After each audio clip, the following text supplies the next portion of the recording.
Covaxin को अब भी डब्ल्यूएचओ की मान्यता का इंतजार है। भारत बायोटेक के आवेदन पर डब्ल्यूएचओ ने दस्तावेजों की मांग की है। भारत में मंजूरी मिलने वाली वैक्सीन में सिर्फ कोविशील्ड को डब्ल्यूएचओ की मान्यता हासिल है।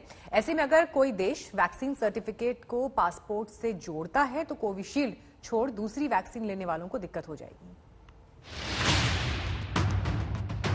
कोवैक्सीन, कोविशील्ड, स्पुतनिक, भारत में इन तीनों वैक्सीन को मंजूरी मिली हुई है। लेकिन अगर आप देश से बाहर जाना चाहें तो कोविशील्ड लगवाने वाले को ही ज्यादातर देशों में एंट्री मिल सकती है। इसकी वजह यह है कि विश्व स्वास्थ्य संगठन ने सिर्फ कोविशील्ड को ही मंजूरी दी है। कोवैक्सीन और स्पुतनिक वी को अब तक मान्यता नहीं मिली है। डब्ल्यूएचओ की लिस्ट में कोविशील्ड, मॉडर्ना, फाइजर, एस्ट्राजेनेका समेत 9 वैक्सीन शामिल है। कोवैक्सीन ने 19 अप्रैल को डब्ल्यूएचओ की मान्यता के लिए आवेदन किया, लेकिन अब तक उसे हरी झंडी नहीं मिली है। डब्ल्यूएचओ ने कोवैक्सीन बनाने वाली कंपनी भारत बायोटेक से और दस्तावेज मांगे हैं। कल सरकार की हाई लेवल की मीटिंग में भारत बायोटेक ने बाकी के दस्तावेज जून तक जमा कराने की बात कही। डब्ल्यूएचओ की मान्यता न मिलने के बावजूद दुनिया के 11 देशों ने कोवैक्सीन को अपने यहाँ मंजूरी दे दी है। भारत बायोटेक अमेरिका में दवा नियामक एजेंसी FDA से संपर्क में है। यहाँ वो फेज 3 के क्लिनिकल ट्रायल करेगी। कोवैक्सीन ने बूस्टर डोज का ट्रायल शुरू कर दिया।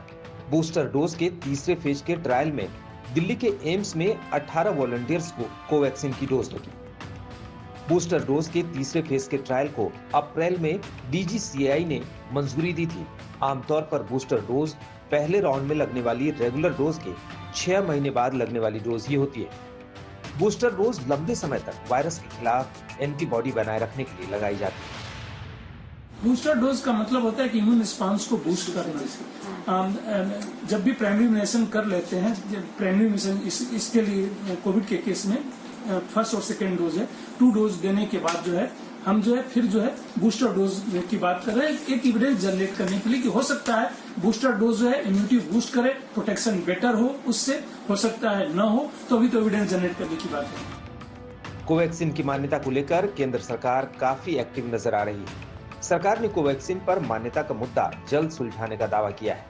ये जरूरी भी है क्योंकि कई देश वैक्सीन सर्टिफिकेट को अपने देश में यात्रा से जोड़ने जा रहे हैं। दिल्ली से मिलन शर्मा के साथ आज तक ब्यूरो। कोरोना की तीसरी लहर में अगर बच्चों को लेकर आप परेशान हैं तो राहत देने वाली खबर यह है कि एम्स के डायरेक्टर रणदीप गुलेरिया ने साफ तौर पर कहा है कि बच्चों में कोरोना का गंभीर संक्रमण नहीं होगा। इससे पहले इंडियन एकेडमी ऑफ पीडियाट्रिक्स ने भी कहा था कि बच्चों की इम्यूनिटी के आगे कोरोना नहीं टिकेगा। अगर हम ये देखें कि अगर हम पिछले दोनों वेव्स को देखें तो एक वर्ग जिसमें बहुत कम केसेस आए हैं या जो बच के रहा है, जिनमें केसेस अगर आए तो बहुत माइल्ड रहे हैं, वो बच्चों में है। बच्चों में इन्फेक्शन माइल्ड होगा, ज़्यादातर बच्चों में एडमिशन की जरूरत नहीं पड़ेगी। हमने भी अपने हॉस्पिटल में यही देखा कि जो बच्चे एडमिट हुए हैं तो वही एडमिट हुए जिनको कोमॉर्बिडिटीज हैं, या जिनको मान लो कोई कैंसर की बीमारी या कीमोथेरेपी चल रहा है, कोविड हो गया तो वो ज़्यादा सीरियस है। हेल्दी बच्चों में बहुत माइल्ड इलनेस हुआ है, मेजॉरिटी को कोई ट्रीटमेंट की जरूरत भी नहीं पड़ी। Less than 3 lakh cases, between 2 and 3 lakh cases in the country. So this is a significantly positive signs, though could be called an early sign when we are seeing a decline in the number of cases and a bit of control over the COVID-19 situation.